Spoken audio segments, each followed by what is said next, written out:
Good morning, everybody. Let's see what chapter we are on today. We are on chapter 10, the lobster quadrilla. A big word there. Alright, so let's begin. The mock turtle sighed deeply and drew the back of one flapper across his eyes.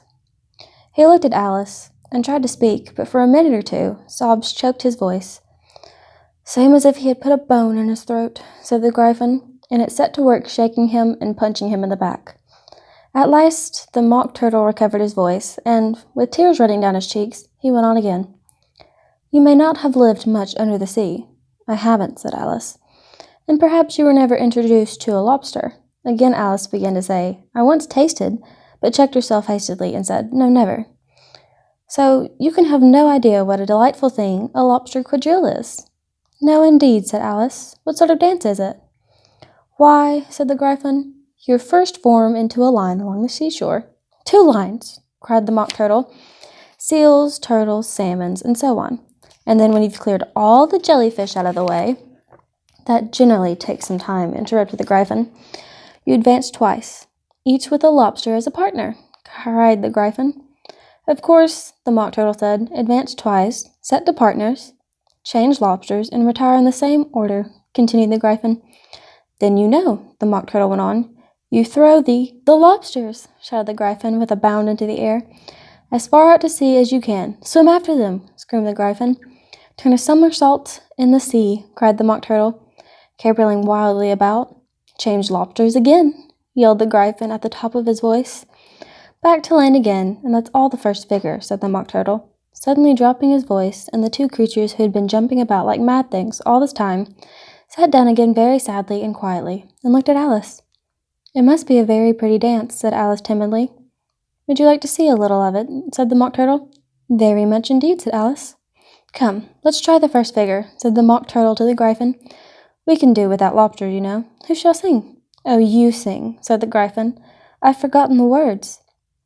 So they began solemnly dancing round and round Alice, every now and then treading on her toes when they passed too close, and waving their fur paws to mark the time, while the mock turtle sang this, very slowly and sadly. Will you walk a little faster, said a whiting to a snail. There's a purpose behind us, he's treading on my tail. See how eagerly the lobsters and the turtles all advance. They're waiting on the shingle. Will you come and join the dance? Will you, won't you, will you, won't you, will you join the dance? Will you, won't you, will you, won't you join the dance? You can really have no notion how delightful it will be when they take us up and throw us with the lobsters out to sea.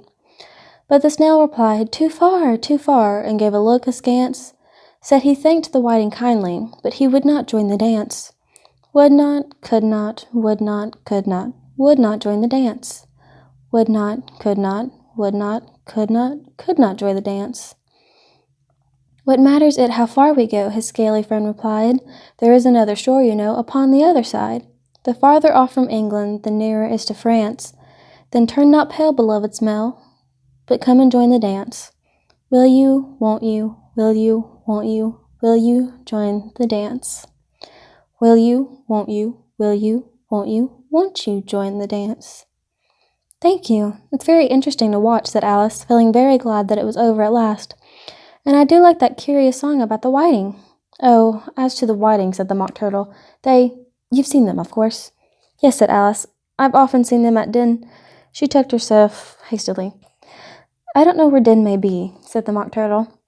But if you've seen them so often, of course you know what they're like. I believe so, Alice replied thoughtfully. They have their tails in their mouths, and they're all over crumbs. You're wrong about the crumbs, said the mock turtle. Crumbs would wash off in the sea. But they have their tails in their mouths, and the reason is— Here the mock turtle yawned and shut his eyes. Tell her about the reason and all that, he said to the Gryphon.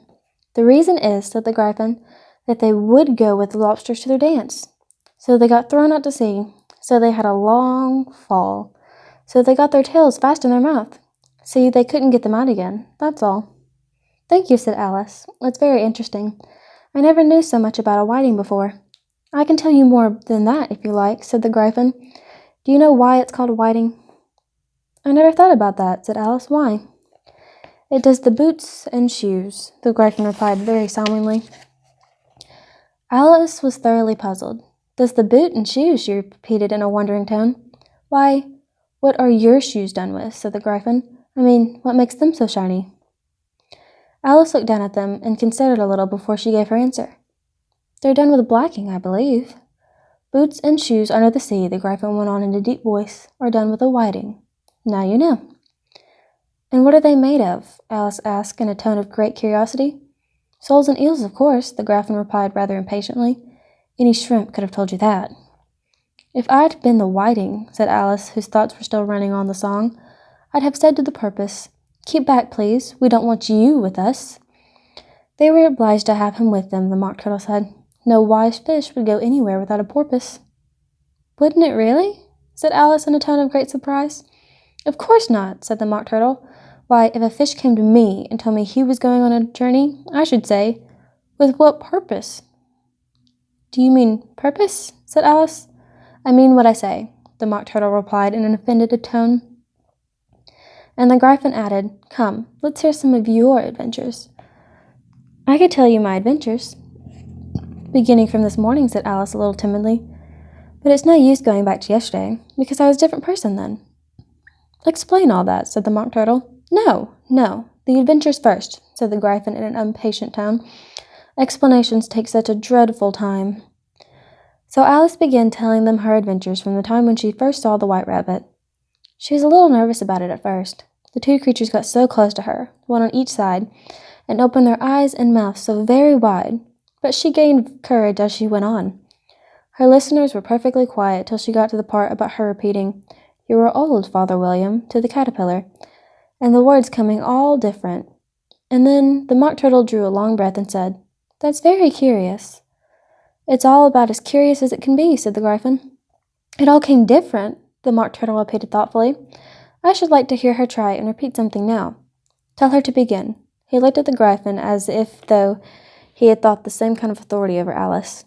Stand up and repeat. 'Tis the voice of the sluggard, said the Gryphon. How the creatures ordered one about, and make one repeat lessons, thought Alice. I might as well be at school at once. However, she got up and began to repeat it. But her head was so full of the lobster quadrille that she hardly knew what she was saying, and the words came very queer indeed.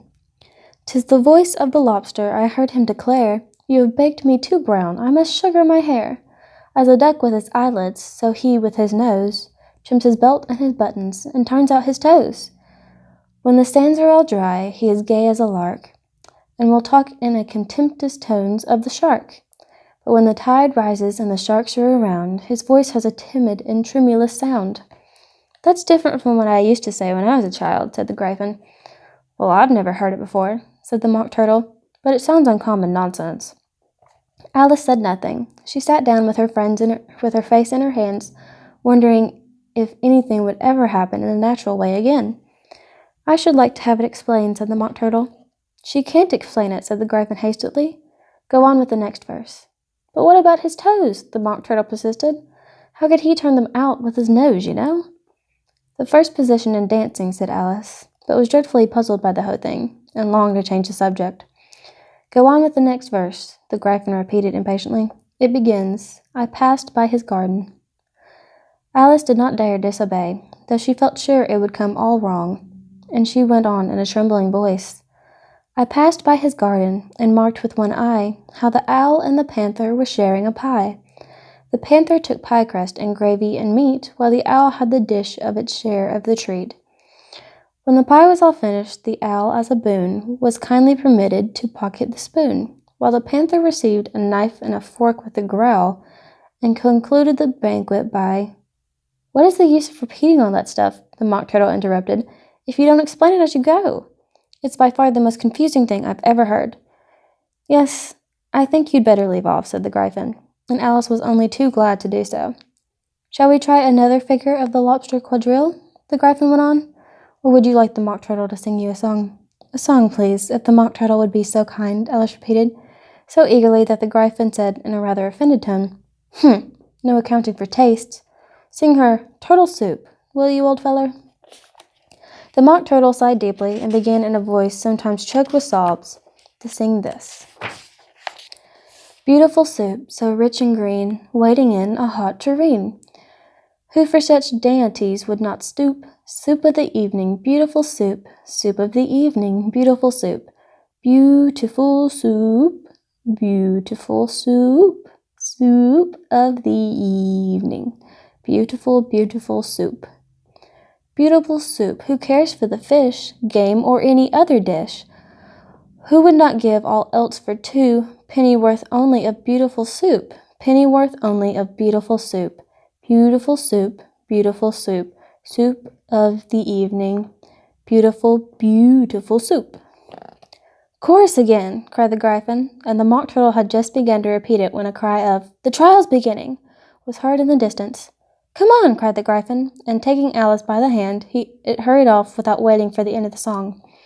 "What trial is it?" Alice panted as she ran, but the Gryphon only answered, "Come on!" and ran faster, while more and more faintly came and carried on the breeze that followed them the melancholy words, "Soup of the evening, beautiful, beautiful soup."